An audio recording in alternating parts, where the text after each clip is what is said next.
Eyni külək birinə mane olur, digərinə istiqamət verir. Problemlər də belədir. Kimsə qarşılaşdığı çətinliyə təslim olur, kimi isə daha məqsədyönlü insana çevrilir. Əgər siz də hazırda problemlərlə üz-üzəsizsə, təqdim edəcəklərim sizə düzgün istiqaməti göstərəcək. Bələdçiniz isə mənəm, Zeynəb. Gəlin əvvəlcə danışıb göstərəcəklərimizə qısaca nəzər salaq, davam edəcəyik. Badamdar yamacında sürüşmə təhlükəsi yarandı. Ərazidə avtomobillərin hərəkəti məhdudlaşdı. Real TV hadisə yerində. Diqqətiniz bizdə olsun.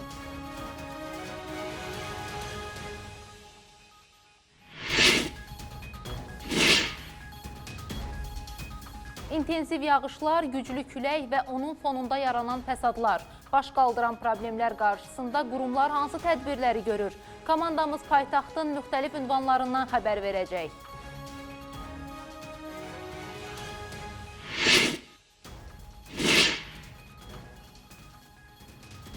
Demək olar ki, hər gün dəm qazından zəhərlənmə ilə bağlı xəbərlər tirajlanır. İstilik mövsümünün bitməsinə günlər qalmış, zəhərlənmələrin sayı niyə artır?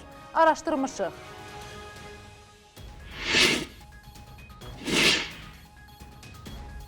Hər kəsi yoran qeyri-sabit hava nə vaxtadək davam edəcək? Problemə sonadək baxsaz, bundan da xəbərdar olacaqsınız.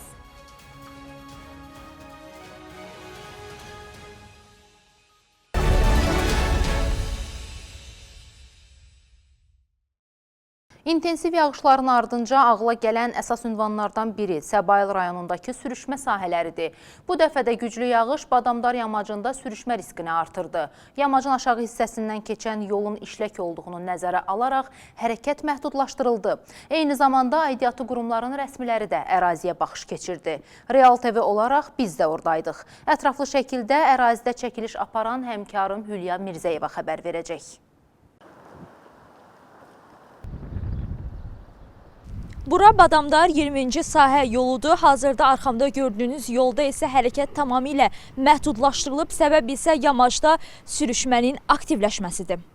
Son günlər ölkə ərazisində müşahidə olunan qeyri-sabit və yağıntılı hava yamacın yuxarı hissəsində torpaq qatının yumuşalmasına və sürüşmənin aktivləşməsinə səbəb olub. Artıq təhlükənin miqyası nəzərə alınaraq ərazidə təhlükəsizlik tədbirləri görülüb. Məsul şəxslər tərəfindən əraziyə vizual baxış keçirilib və yamacdakı kütlənin dinamikası monitorinq edilib. İlkin müşahidələr göstərir ki, yamacın yuxarı hissəsindəki gərginlik hələ də qalmaqdadır. Bu isə hər an yola doğru uçqun ehtimalını artırır. Məsələ ilə bağlı Fövqəladə Hallar Nazirliyi, Daxili İşlər Nazirliyi və Azərbaycan Avtomobil Yolları Dövlət Agentliyi birgə məlumat yayıblar. Qeyd edilib ki, yaranmış vəziyyət nəzərə alınaraq hərəkət iştirakçılarının təhlükəsizliyinin təmin edilməsi məqsədi ilə həmin istiqamətdə nəqliyyat vasitələrinin hərəkəti müvəqqəti olaraq qismən məhdudlaşdırılıb. Sürücülərdən alternativ olaraq 20-ci sahə adlanan ərazi vasitəsilə hərəkət etməklə köhnə Salyan şosesindən istifadə etmələri xahiş olunur. Hazırda ərazi nəzarətdə saxlanılır, vəziyyətin stabilləşdirilməsi və yolun təhlükəsiz istismarı üçün aidiyyəti qurumlarla birgə müvafiq tədbirlər görülür. Qeyd edək ki, Badamdar yamacında belə hal əvvəllərdə dəfələrlə qeyd alınıb və əsasən qurun sularının aktivləşməsi ilə əlaqələndirilib. İstər-istəməz laylar arası hansı ki o sürüşmə zonalarında çatlar ki gəlib, həmin yağış deməli süzülərək onun sürüşmə müstəvisinə qədər gedəndən sonra burada sürüşmə baş verir. Badamdar ərazisi təbii ki aktiv sürüşmə zonalarından biridir. Aparılan o tədqiqat işləri göstərmişdi ki, onun müstəvisi müxtəlif dərinliklərdədir. İndi bir hissəki sürüşü müəyyən bir zamandan sonra, yaxın günlər üçün istər-istəməz o sürüşməyə meyilli olan o ərazi, bitişik ərazilər var ki, orada da bu sürüşmə halı baş verə bilmə ehtimalı daha çoxdur. Təhlükə tam sovuşana qədər isə yolda tətbiq edilən məhdudiyyətlərin qüvvədə qalacağı gözlənilir. Komandamız güclü yağışların fəsadlara səbəb olduğu digər ərazilərdə də çəkiliş apardı. Gün ərzində paytaxtın 3 böyük rayonundakı vəziyyətlə maraqlandıq. Həmkarım Nigar Namiqin müşahidələrinə görə yağıntıların ən çox cəfasını çəkən Keşləlilər oldu. Amma təəssüf hissi ilə bildirməliyəm ki, yaranan xoşagəlməz mənzərələrə istəmədən də olsa bəzi normalara cavab verməyən tikililər səbəb olub. Buna görə də bugün Keşlədə magistral su kollektorunun üzərində inşa olunan ev söküldü. Bir yandan fəsadlar aradan qaldırılarkən, digər yandan da qəza baş verən kollektor bərpa olundu. Təbii ki, Fövqəladə Hallar Nazirliyinin canlı qüvvələri də qurumlara dəstək olmaq üçün bugün demək olar ki, hər yerdə idilər. Bunlar azmış kimi güclü külək bəzi ünvanlarda iri gövdəli ağacların aşmasına da səbəb oldu. Bir neçə fərdi avtomobilə ziyan da dəydi. Qısaca, gün ərzində qurumlar gücləndirilmiş iş rejimində çalışdı. Elə əməkdaşımız Nigar və operatoru Elxan Camalov da. Fövqəladə Hallar Naziri General-Polkovnik Kəmaləddin Heydarov paytaxtın Nizami rayonu Keşlə qəsəbəsində kollektorda yaranmış nasazlıq nəticəsində suyun təsirinə məruz qalmış əraziyə gedib. Nazir yaranmış vəziyyət və fəsadların aradan qaldırılması istiqamətində görülən işlərlə yerində tanış olub, aidiyyəti üzrə tapşırıqlar verib.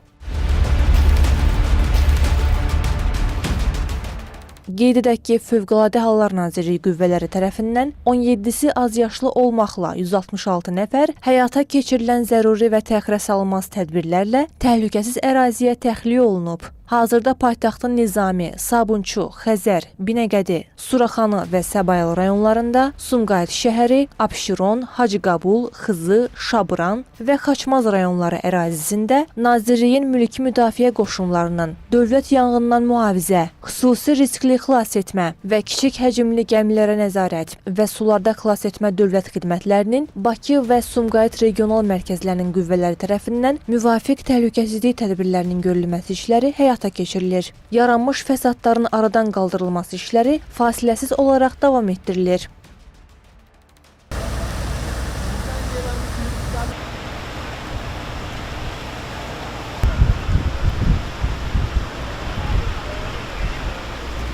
İntensiv yağan yağışlar nəticəsində aprelin 5-də Bakı dairəvi magistral kollektorunda qəza baş verib və hazırda bir sıra evlər su basmaya məruz qalıb. Ərazidə Fövqəladə Hallar Nazirliyi və aidiyyatı qurumların əməkdaşları, eləcə də texnikaları çalışır və suyun kanallaşdırılması prosesi həyata keçirilir. Sakinlər təxliyə olunub, məsələ nəzarətə götürülüb.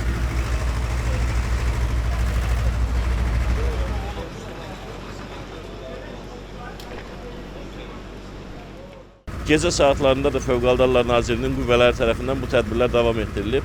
Hal-hazırda olan məlumata 97 sakin ərazidən təhlükəsiz ərazilərə təxliyə edilibdir və gördüyünüz kimi indiki vaxtda da Fövqəladə Hallar Nazirliyinin qüvvələri tərəfindən ərazidən suyun çəkilərək kənarlaşdırılması işləri görülür və bundan irəli gələn digər təhlükəsizlik tədbirləri də həyata keçirilir. Onu da qeyd edək ki, Xətai rayonu Rəşid Bağırov küçəsində yerləşən magistral kollektorun çökməsinə səbəb onun üzərində evlərin tikilməsidir. Mirzə Ələkbər Sabir küçəsinin relyef baxımından çökəklik ərazidə yerləşməsi kənarlaşdırıla bilməyən suların məhz bu nöqtədə intensiv toplanmasına şərait yaradıb. Nəticədə sular ərazidəki digər evlərə də ziyan vurub. Hazırda suyun səviyyəsi sürətlə yüksələrək 1,5 metrə çatıb. Polis ərazidə təhlükəsizliyin qorunması üçün mühafizə tədbirləri həyata keçirir. Küçə boyu nəqliyyatın və piyadaların hərəkəti tamamilə məhdudlaşdırılıb. Təhlükəsizlik məqsədi ilə elektrik və qaz təchizatı müvəqqəti dayandırılıb. Ərazidə yaşayanlar bildirir ki, yaranmış vəziyyətdən onlarla sakin zərər çəkib. Evlərimiz təmiz baxdı. Təmiz bir dənə köynə ilə çıxmışam dünənləri. Yəni dünən axşam bir üçün su çəkildi, su bastı, təmiz evlərə dolmamışdı hələ. Yəni bizim evə də dolmamışdı. Mən də girdim, biraz təmizlik işinə baxdım. Mənə dedilər ki, qarşıda bir kollektorun üstündə bina çöküb, kollektorun qarşısını kəsib. 10 ildir bu, 12 ildir burada yaşayırıq. Amma buna baxmayaraq normal vəziyyət yaranmışdı. 10 gün bundan qabaq bu hadisə baş verdi. Bu su basma başladı. Yəni orada Enzi Xətai rayonunda baş verən o kollektorun üstündə tikilən evin o çökməsi nəticəsində kollektorun suyu hamısı elə bir ki bizi məhliyə vurur, bu Keşliyə. Qarşısı alındı. Sabunçu rayonu Əliyar Əliyev küçəsində də yağışdan sonra yığılıb qalan suyun çəkilməsi prosesi icra olunur. Fövqəladə Hallar Nazirliyinin canlı qüvvəsi texnikalarla ərazidə işlər görür. Sakinlərin evlərində, həyətlərdə toplanmış suyun çəkilməsi işləri həyata keçirilir. Bizim şəxsən aboyumuz gəldi, töküldü. Yəni olmur bu şəkildə. Təbii ki, evə maddi ziyan dəyir, uşaqlara da mənəvi ziyan da dəyir. Dərsə gedə bilmirlər. Çox bərbad vəziyyətdədir. Yəni kanalizasiya sistemi çox Ümumiyyətlə, yəni su dizə ora vapşı, ora vapşı dizə kimi qalxıb. Birinci yağışa gəldilər, bura çəkilmişdi. Padval zat qalmışdı amma. Təzədən yenə yağış yağdı, yenə eyni şey oldu. 5 gündür mən işə çıxa bilmirdim, suyun içindəydim.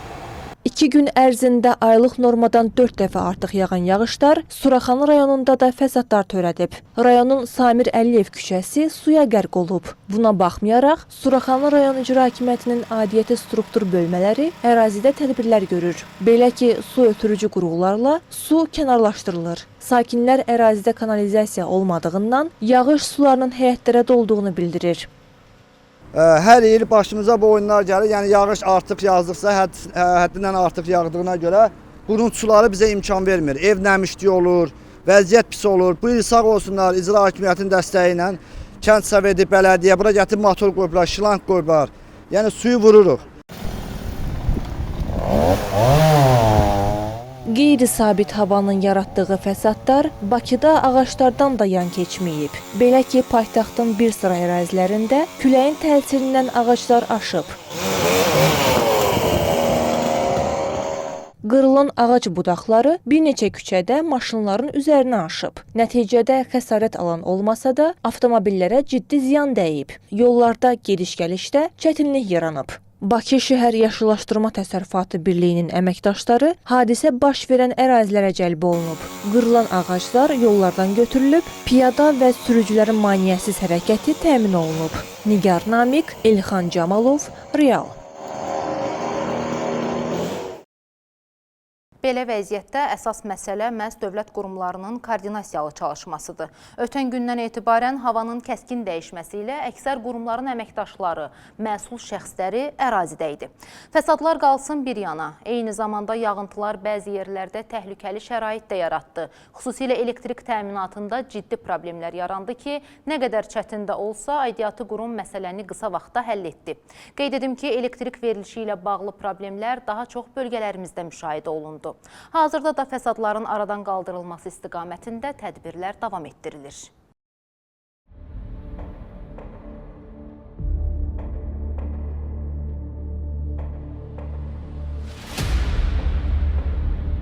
Normadan artıq müşahidə edilən yağıntı bu dəfə də paytaxt və ətraf rayonlarda, eləcə də bölgələrdə bir sıra fəsadlar törətdi.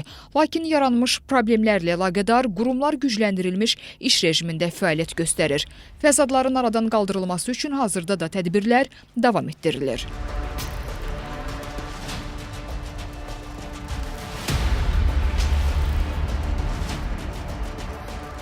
İki gün ərzində aylıq normadan 4 dəfə artıq yağan yağışlardan yaranan fəsadların aradan qaldırılması üçün gücləndirilmiş iş rejimində çalışan qurumlar sırasında Bakı Şəhər İcra Hakimiyyəti və onun tabeliyində olan strukturlar, rayon icra hakimiyyəti başçıları və onların aparatları da daxildir. Belə ki, kanalizasiya xətləri icra hakimiyyətinin balansında olmasa da, Bakı şəhərində su basma müşahidə edilən ərazilərdə şəhərin kommunal xidmət əməkdaşları xüsusi vasitələrdən istifadə etməklə yağış sularını kənarlaşdırır. Ərazilərə su nasosları, xüsusi texniki qurğular və ehtiyac olan yerlərə ağır texnikalar cəlb olunub.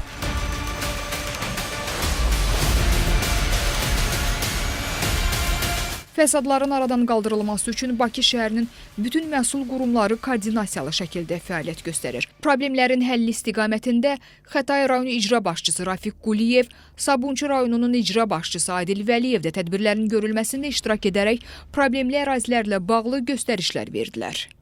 Hazırda yaranmış vəziyyətlə bağlı yerlərdə Bakı şəhər icra hakimiyyətinin monitorinq qrupu çalışır. Onlar su yığılan əraziləri, problemli ünvanları müəyyənləşdirir, aidiyyatı qurumlara məlumat verirlər. Bununla da fəsadların aradan qaldırılması istiqamətində operativ addımlar atılır.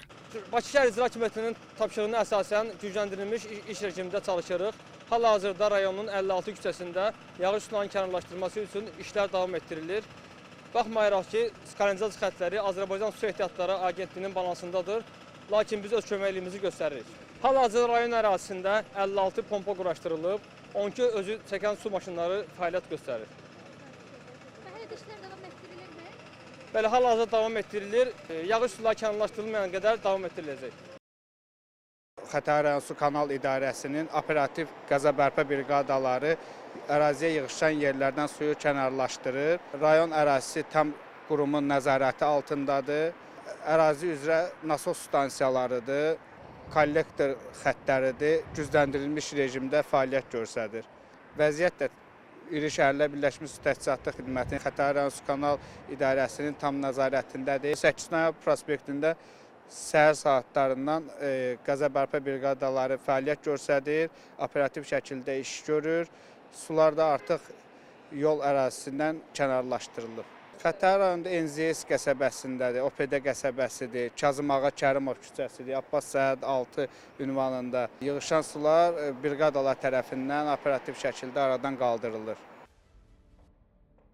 İntensiv yağıntılar paytaxt və regionların bəzi hissələrində, eləcə də şimal bölgəsində yerləşən bir sıra rayonlarda, bəzi kənd və qəsəbələrdə elektrik enerjisinin verilişində qısa müddətli məhdudiyyətləri yaratsa da, Azəri İşıq Açıq Səhmdar Cəmiyyəti bütün qabaqlayıcı texniki və təşkilati tədbirləri həyata keçirir. Paytaxt və ətraf kənd, qəsəbələrdə intensiv yağışların davam etməsi, bir çox ərazilərdə keçilməz gölməçələrin əmələ gəlməsi və yağış sularının qəza yaranan ərazilərdən təmizlənməsi cəmiyyətin əməkdaşlarına əlavə problemlər yaradır. Bütün çətinliklərə baxmayaraq, Azəri İşıq Açıq Səhmdar Cəmiyyətinin əməkdaşları böyük fədakarlıqla yaranan qəzaları aradan qaldırmaq üçün gecə-gündüz fasiləsiz gücləndirilmiş iş rejimində çalışır.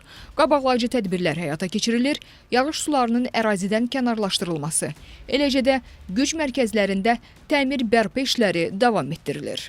Eyni zamanda regionlara, xüsusən də dağlıq və dağətəyi ərazilərə əlavə mal material cəlb edilib. Çaylarda yaranan güclü sel və daşqınlar bir sıra ərazilərdə elektrik dirəklərinin aşması ilə nəticələnib. Aşan ağac və kənar əşyaların elektrik xəttlərinin zədələnməsi bəzi yaşayış məntəqələrində elektrik enerjisinin verilişində fasilələrin yaranmasına səbəb olub. Mürəkkəb dağlıq relyefə malik ərazilərdə qeyri-sabit hava şəraitində nəqliyyatın hərəkətinin çətinliyinə baxmayaraq Azəri İşıq Açıq Səhmdar Cəmiyyətinin qəza briqadaları, digər dövlət qurumlarının əməkdaşları ilə birgə hadisə baş verən ərazilərə operativ şəkildə cəlb olunur. Elektrik enerjisi kəsintisi və qəza hallarının aradan qaldırılması məqsədi ilə paytaxtda və regionlarda təmir bərpa işləri davam etdirilir.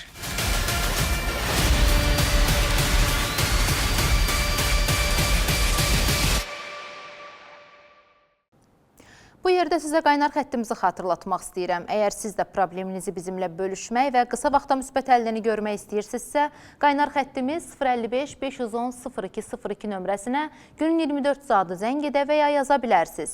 Sosial problemləriniz, gördüyünüz hadisələr, rastlaşdığınız qanunsuzluqlarla bağlı bizə müraciət edin. Eyni zamanda 24 saat aktiv olan qaynar xəttimizə itkin düşən şəxslərin axtarışı ilə bağlı da müraciət edə bilərsiniz. Əgər probleminizin operativ şəkildə işıqlandırılıb, tez zamanda həllinə nail olmaq istəyirsinizsə, gərək siz də operativ olasınız. Ona görə də elə indicə telefonu götürüb bizə yazın.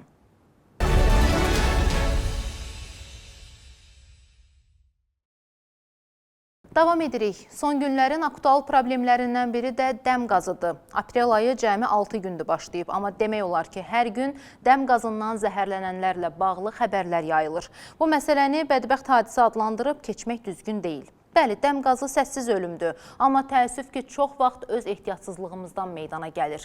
Xalq olaraq biz hər mövsümü xüsusi qarşılayırıq. Yeni fəsil gəlməmiş ev eşiyimizi, qapımızın önünü təmizləyirik, amma bacalarımız qalır.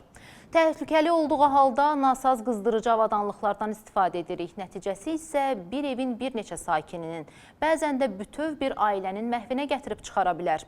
Düşünürəm ki, Sumqayıt şəhərində çoxuşaqlı ailənin bütün uşaqlarının eyni anda bu səbəbdən zəhərlənməsi kifayət qədər aydın nümunədir.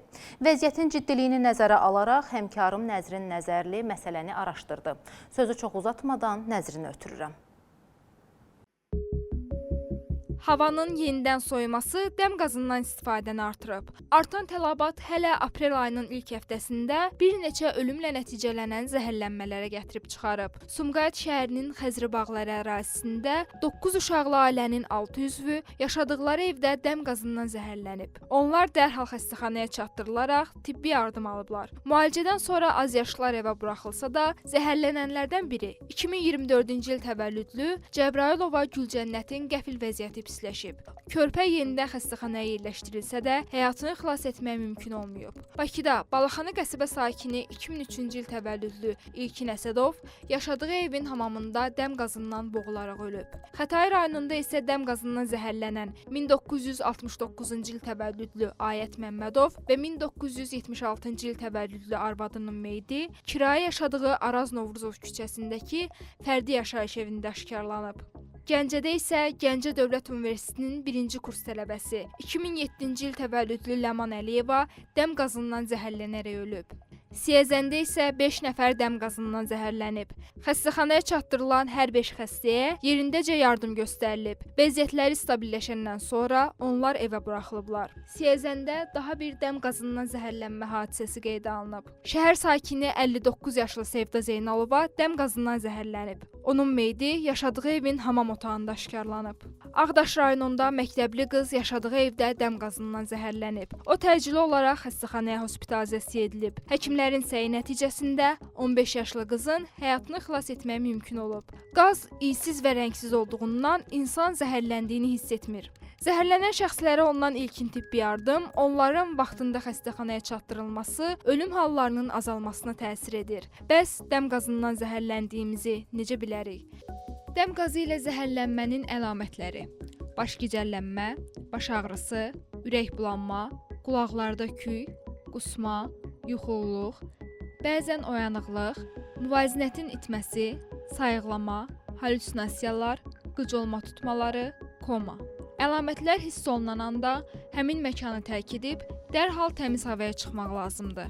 Bütün qaz cihazları söndürülməlidir. Dəm qazından zəhərlənmə hallarında ilkin tibbi yardımın köməyi ilə zəhərlənən şəxsi həyata qaytarmaq mümkündür. Amma bundan sonra həmin şəxs mütləq tibbi müayinədən keçməlidir. Unutmayaq ki, hər nə qədər tez həkimə müraciət edilərsə, zəhərlənmənin fəsadları bir o qədər yüngül ola bilər.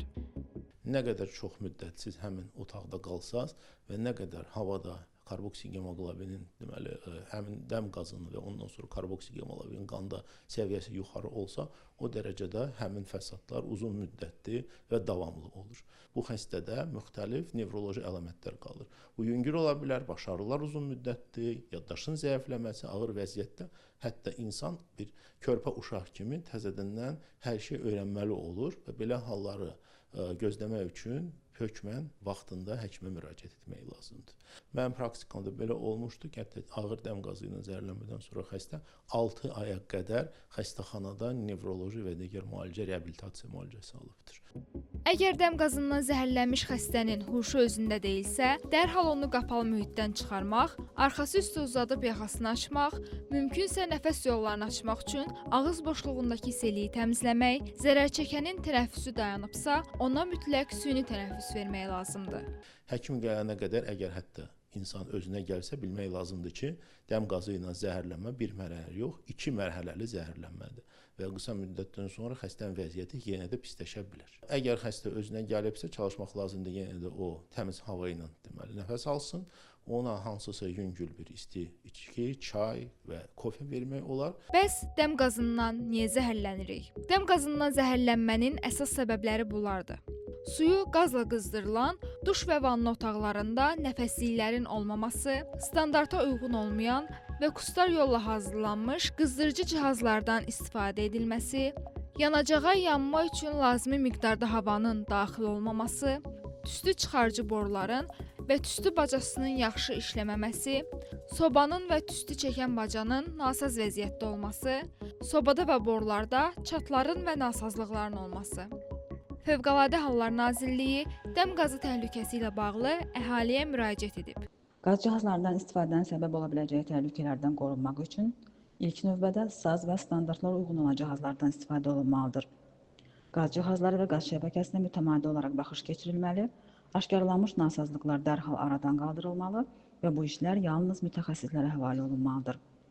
Qaz cihazı istifadə olunan məkanın hündürlüyü 2 metr 20 santimetrdən az olmamalı, belə məkanlarda hava çəkən sistem işləməli, nəfəslik açıq olmalıdır.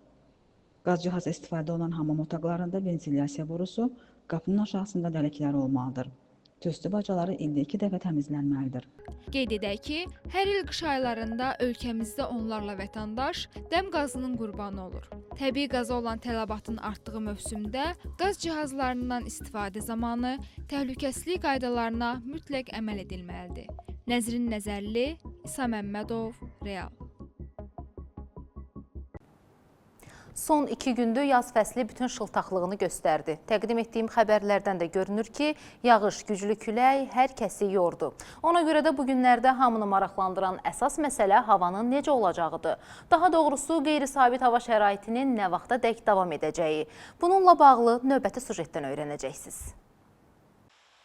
Ölkə ərazisində müşahidə edilən qeyri-sabit hava aprelin 7-si günün ikinci yarısına dək davam edəcək. Milli Hidrometeorologiya Xidmətindən Reala verilən məlumata görə qeyri-sabit havanın Bakı və Abşeron yarımadasında aprelin 6-sı axşama dək, Azərbaycanın rayonlarında isə 7-si axşama dək davam edəcəyi gözlənilir. Bakı və Abşeron yarımadasında 2 gün ərzində 5-i və 6-sında düşən yağıntı miqdarı 90 mm qeydə alınıb ki, bu da aylıq normanın 390%-ni təşkil edir.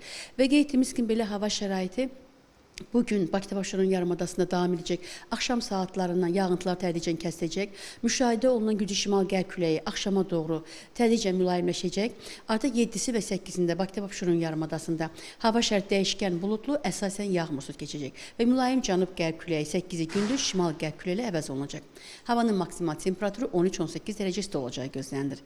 Bölgələrdə də 7-sinin axşamdan yağıntıların tədricən kəsiləcəyi, 8-də əksər rayonlarda yağmursuz hava şəraiti müşahidə olunacağı gözlənilir. Hidrometeoroloji Proqnozlar Bürosunun direktoru Gülşad Məmmədovanın sözlərinə görə əsasən şimal və şərq rayonlarında yağıntılar intensiv olub. Dağlıq ərazilərə qar yağıb. Qar örtüyün hündürlüyü Şaxtada 1 metr 24 sm, Qırızda 30, Qusarda isə 3 sm təşkil edir. Və qeyd etdiyimiz kimi bölgələrdə də intensiv yağışlarla əlaqədar düşən yağıntının miqdarı Xaçmazda 69 milli, aylıq normanın 311%, Qubada 83 milli, aylıq normanın 174%, Şabranda 63 milli, aylıq normanın 201%-ni təşkil edir. Əksər rayonlarda yağıntılar 5-20 millimetrdə qeydə alınıb. Qeyd edək ki, havanın maksimal temperaturu Aran rayonlarında 13-18 dərəcə isti, dağlıq ərazilərdə isə 5 dərəcəyə dək isti olacağı gözlənilir. Hava şəraiti də problemlər kimi müvəqqətidir. Odur ki, narahat olmağa dəyməz. Temperaturdan asılı olmayaraq əhval-ruhiyyənizi yüksək tutun. Mənimsə sizə bugünlük təqdim edəcəklərim bu qədər. Verilişimizin təkrarına sabah saat 13:00-da baxa bilərsiniz. Bu imkanı da əldən versəz, bizi Real TV-nin sosial şəbəkə platformalarındakı hesablarından da izləyə bilərsiniz. Probleminizi bizə danışın. Danışın ki, həll edək. Sizinlə mən idim. Zeynəb Rövşən qızı. Salamat qalın.